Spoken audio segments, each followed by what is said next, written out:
Hi, my name is Ben Seipel, and I am the chair of the Institutional Review Board at Chico State. And this video is a quick tutorial on how to submit a proposal to the IRB. So it's specifically a tutorial on how to use Cayuse. Here are the objectives for this video tutorial. 1. To determine whether or not a study or research proposal needs IRB review. 2. To navigate Cayuse to submit a proposal to the IRB for review. 3. Identify the materials in advance that you will need to prepare to submit a proposal to the IRB.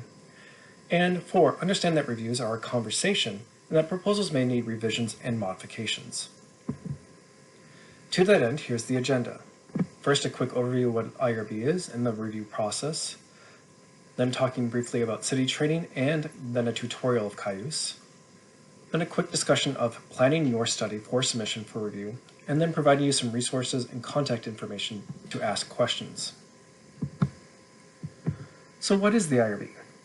The IRB, or Institutional Review Board, is designed to review research that involves human subjects or participants to ensure that the rights of those people and the welfare of those people are adequately protected. So the IRB is charged with safeguarding those rights and welfare of human subjects. The duty of the IRB then is to review those protocols that involve human subjects and assist and guide researchers to help through that process. This is a federal policy under the Health and Human Services Department in the United States. Of note, the IRB is just one of 3 research integrity and compliance components on campus. There are also institutes for animal care and for biosafety. If you are working with animals and human subjects, you might need to have your proposal reviewed by both the IACUC committee and the IRB. So does your study idea need IRB approval? First, you'll have to determine whether or not you're actually engaged in research. Research is generally something that is systematic, that is generalizable, and leads to dissemination. Research also includes thesis and projects for master's projects or master's thesis, and also for undergraduate honors theses. That would require IRB approval and review. It's also important to note that program evaluation does not generally fall under the idea of research, although if you plan to disseminate the results, it could be considered research. You also have to consider whether or not you're working with human subjects. If you are actively recruiting people to participate in a survey, interview, etc., then that would be human subjects research. However, you're using a secondary data set that's de-identified and publicly available. That is not considered human subjects research. Also, if you are interacting with people, but you're just finding out about their job processes, about how long it takes to do something, the tasks that are involved in the job, things like that, that would also not be considered human subjects research because you're just detailing the processes of a job. Also, people often wonder about copyright and fair use. Although those are ethical issues, they are not under the purview of the IRB. Additionally, there is room for what's called practice or classroom research by faculty when working in a research methods course or other similar type course. If you are teaching students how to do research by doing research in the classroom without the intent of disseminating that research or publishing it, then that does not necessarily need IRB approval. However, it is important that as your students might collect data for that practice research, that they are clearly articulating that this is not for research and would not be disseminated. If you have questions about any of this, you should contact the IRB. Additionally, there is a decision tree posted in SharePoint to help you navigate whether or not your study proposal is actually considered human subjects research or not.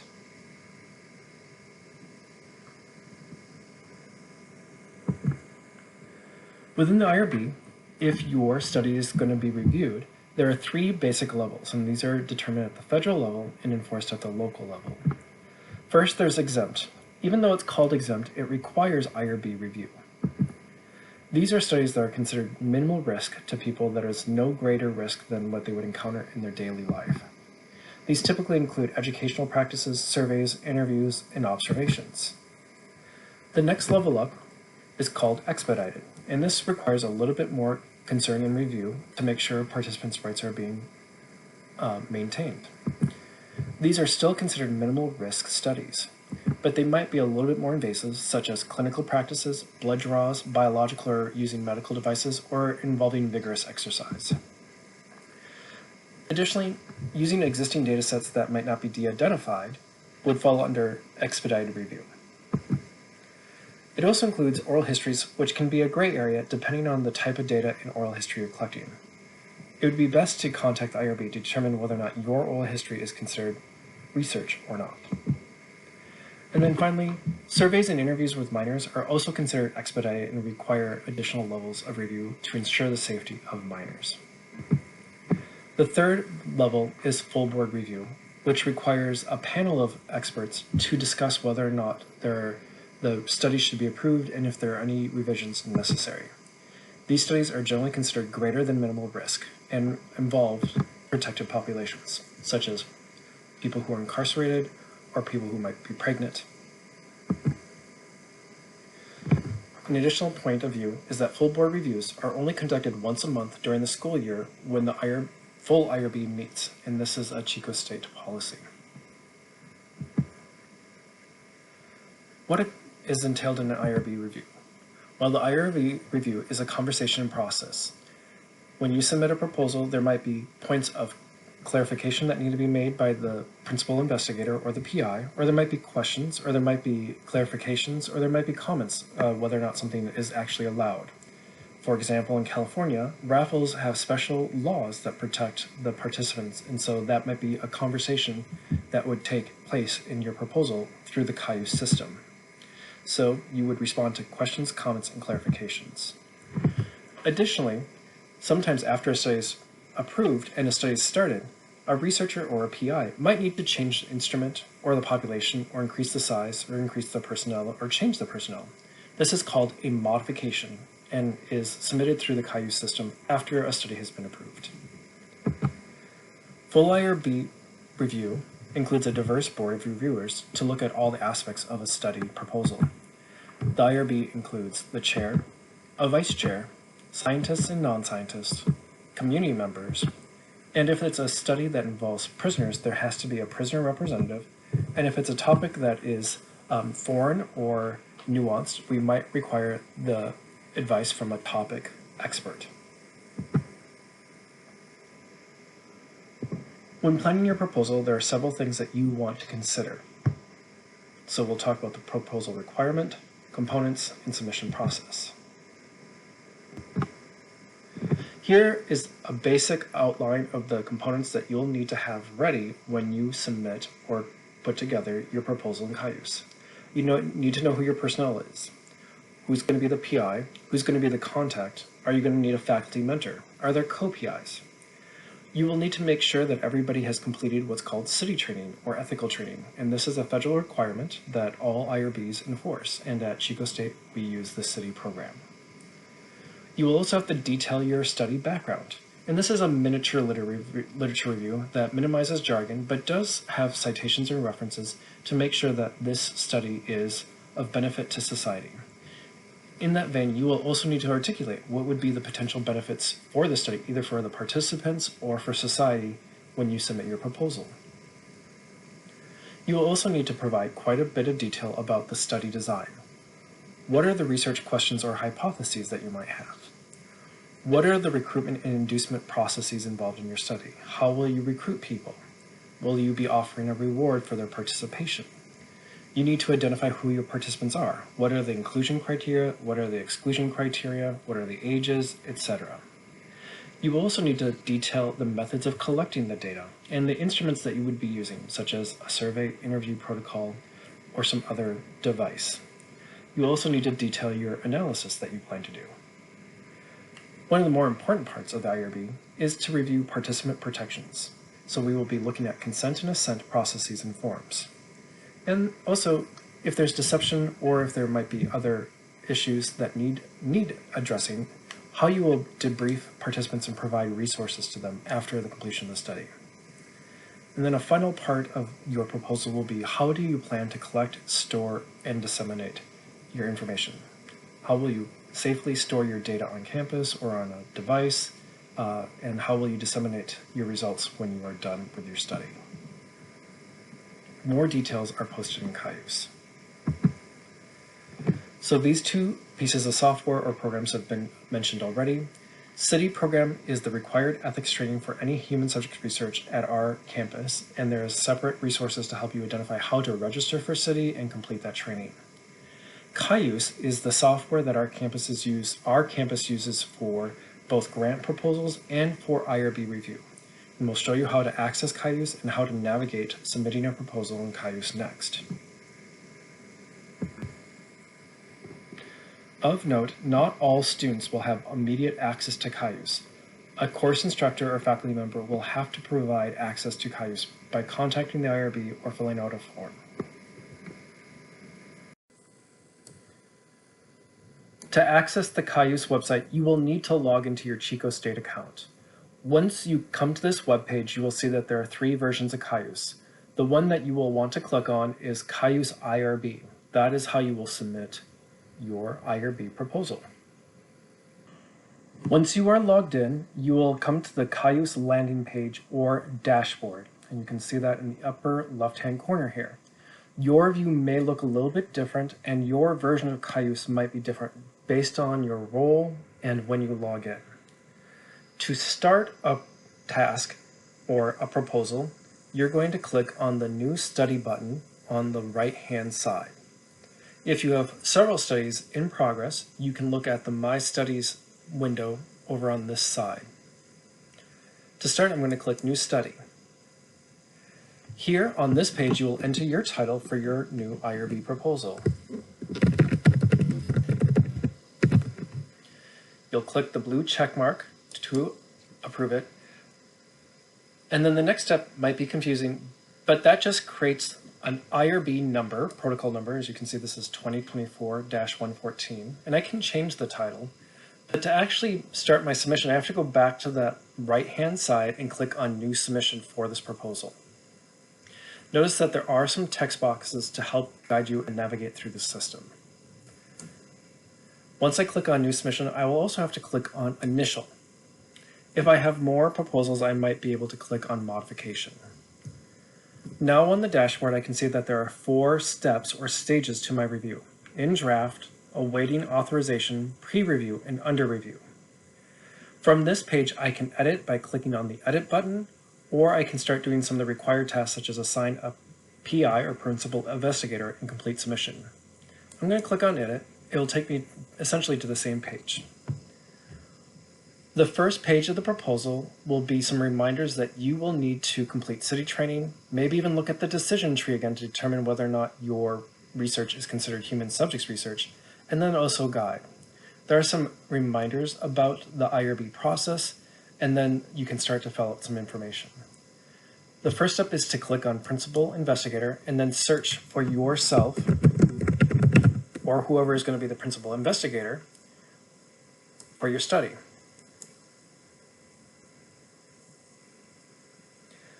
By clicking on the magnifying glass, I can see who's in the system. Everybody might not be yet in the system. If you do not find your name in the system, you will need to contact the IRB.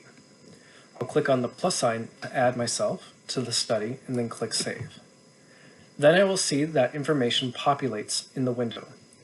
Notice under the training, I can click on the View button to see what CITY training courses I have completed and which ones are current and which ones are expired. Next, I'll decide what my staff or my status is at Chico State, if I'm a student or faculty or staff member. I can update the contact information. I can add co-investigators or faculty advisors as appropriate. And then if necessary, I can decide whether or not there's going to be more people working on a study. Maybe there's going to be other students or other faculty. If so, if I click yes, notice that there'll be an expanded window for more information. And this is going to be true throughout Cayuse. Depending on what buttons you click, you might have to provide more information. Same with the CITY training. If I click no, it will say that everybody needs to complete the training, etc. Yes, it's going to be fine. Notice that there's also red stars or asterisks for required information. I am not going to be able to continue into the rest of the application until I complete the information on this page. And the way I can tell that is on the left-hand side, there is a navigation bar that's blue, and it only shows me one section. So I do need to complete this section here in order for the rest of the application to populate. Notice that it asks if I'm getting funding or not, or if it's pending, etc. And it also helps determine whether or not I'm actually doing some research, etc. And now that I've filled out that information, I can scroll down and click the next button down here. I can click the next button up here, or also, even more important maybe, is click the save button. Sometimes Cayuse crashes. It's just a part of software, so you are encouraged to save your protocol as you go throughout.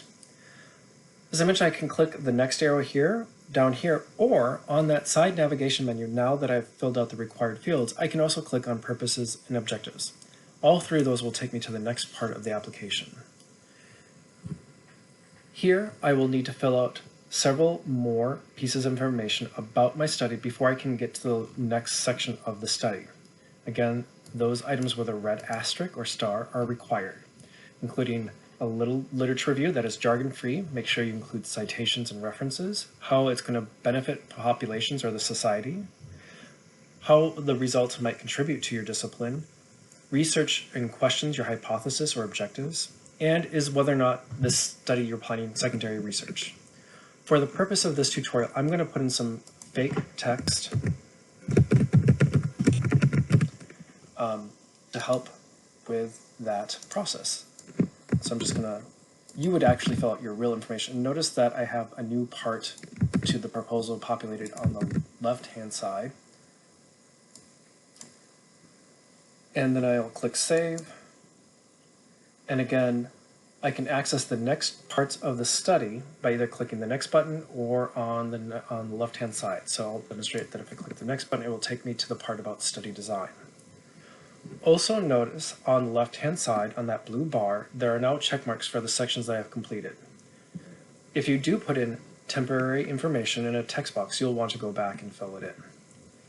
Here is where you'll describe your study in depth, whether or not you're collecting information about students, identifiable information, how you're collecting, such as biospecimens, blood, saliva, etc. Your research design and overview, like what is the methodology? Is it a survey design, an interview design, some type of post-test intervention? How you're going to collect the data, describe the criteria for participation, who's allowed to be in your study, who is excluded from your study. Maybe people are excluded from your study because they participated in a study 1 version of your study. You'll also click on whether or not you're working with people who have additional protections, such as minors, non-native English speakers, pregnant women, etc. Or you'll check none of the above if none of these apply to you. Provide maximum enrollment for your planned study. The time commitment for your participants, is it 10 minutes, 20 minutes, 3 hours, over 5 weeks, whatever the time is. How they'll be recruited, and then you'll also include whether or not you have some type of compensation or incentive or inducement to get people to participate. If you click on certain things, there'll be some additional information. I mentioned earlier in this video that California has specific laws about raffles, and you can see that information here. If you click on gift cards, you'll see that you'll have to provide some information because there are rules and regulations around gift cards, especially around giving gift cards to CSU students, etc. So you can continue to fill that information out, including your data analysis, your description of participants and results, and how you're going to disseminate your results. Notice I still have another section in my menu here that is not complete yet, but I am able to access it without completing every section here. So I'm going to click on that section to show you what is in that part of the Cayuse proposal system. This is mostly about informed consent, data management, and risks. On this page, you'll upload your consent form or your assent forms for your study, and you'll attach them here, and it'll ask you to upload. For this particular system, we strongly encourage you to upload. In places it might allow you to add a link, but links are unstable and will not be allowed during the review process. You'll notice that there are different ways that you can do informed consent. This will vary based on the type of study you're doing. Some studies allow virtual consent. Some do not require consent if it's an observation without interaction. And some do require signatures from both parents and from the students and from minors as well, if it is something that would be at a full board review. Those are examples. Again, if I click on some of these, they may expand to more information about what's necessary. You'll also describe your consent process, because consent isn't just a signature or agreement, it is acknowledgement that people know what their rights are and what they're going to be asked to do. On this page, you'll also upload your data collection tools. So in our institution, we expect people to use Qualtrics if they're using a survey methodology, and Qualtrics does allow a link, but for here you're going to attach a PDF, because that way we can see all the display logic in your survey. And you'll click the attach button for all those measures that you might have: a survey, interview protocol, focus group questions, pre-post test, a rubric, anything that you're going to use to collect data. You'll also have to describe your data collection plan, and it will vary. Some grants or some programs require data to be held longer than others, or de-identified or destroyed after a certain amount of time. You'll have to describe those processes and limitations here. You'll also have to address the risks. No research is done without risk. Again, the lowest level of risk is what we call minimal risk, or no more risk than a person would face in their everyday life. But that includes things such as identity theft or data breaches. Those happen in the real world, and that is a minimal risk that your participants will face. So you'll have to address how you will talk about those things. If you have psychological risk or potential for physical harm, you will need to describe that as well, or what you're going to do to mitigate that, what are the opportunities and plans in case somebody is injured, or what are resources for people such as the WellCat Center, etc. And once you complete that, you will then see the opportunity to actually submit your application.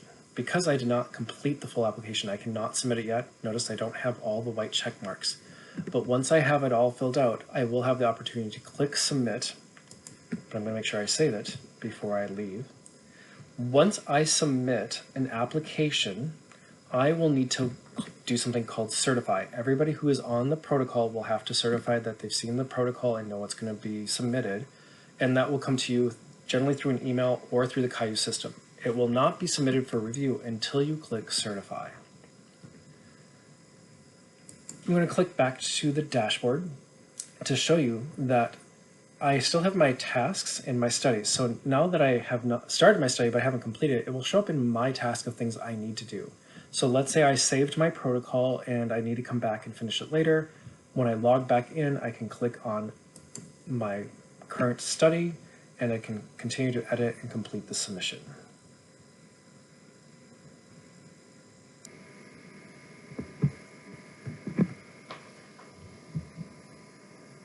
Given the tour of Cayuse that you have seen, here is a reminder of elements that you'll need to attach or upload into Cayuse to have a complete proposal.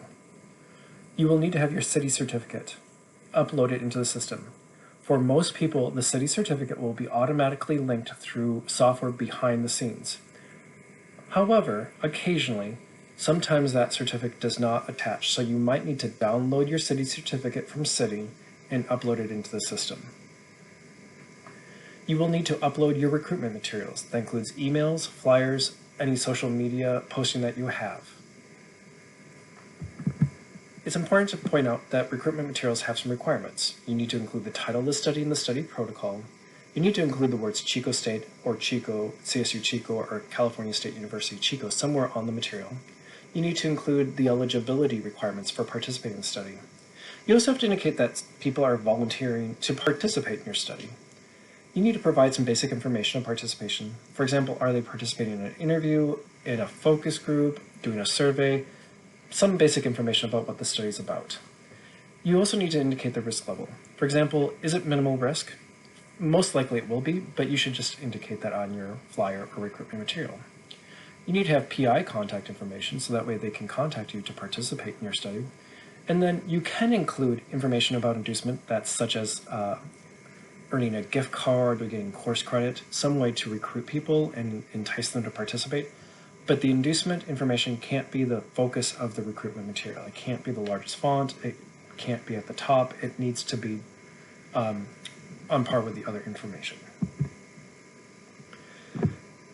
In Cayuse, you will also need to upload your study instruments or protocols. So if you're using a survey or an interview or rubrics or some type of other assessment, a test, you will need to upload that to Cayuse for review.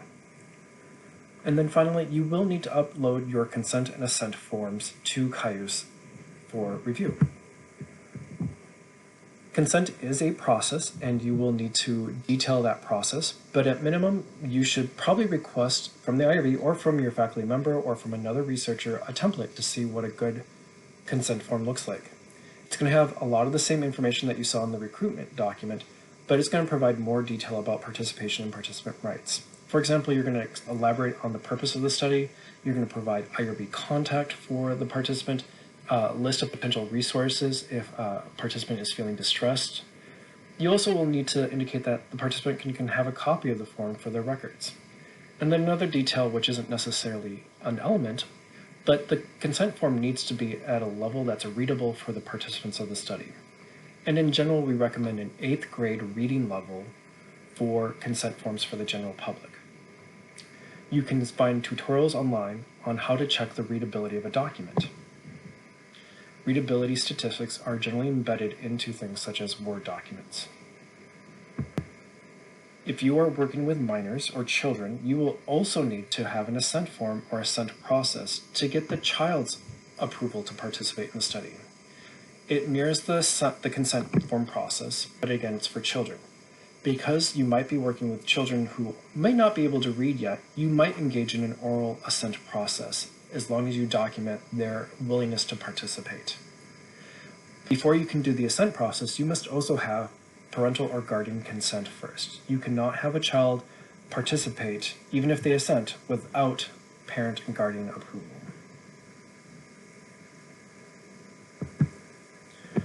As a reminder, virtually all proposals, like 99% of proposals, require PIs to address comments, questions, and concerns prior to approval. So depending on the amount of revisions required in your proposal, the approval process can take a few weeks. So if you're on a deadline because you're getting ready for a conference or because you are a student who needs to meet a graduation deadline, you will need to backward plan your study to make sure you have adequate time to collect your data and analyze it, and have the additional 2 to 3 weeks to have your proposal reviewed and approved.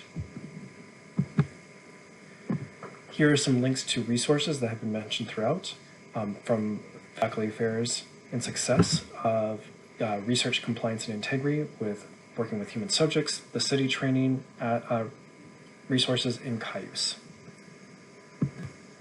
If you have questions, you can contact the IRB at irb@csuchico.edu or via phone call. You can email me as chair, or you can also email the Research Integrity and Compliance Officer at irb@csuchico.edu.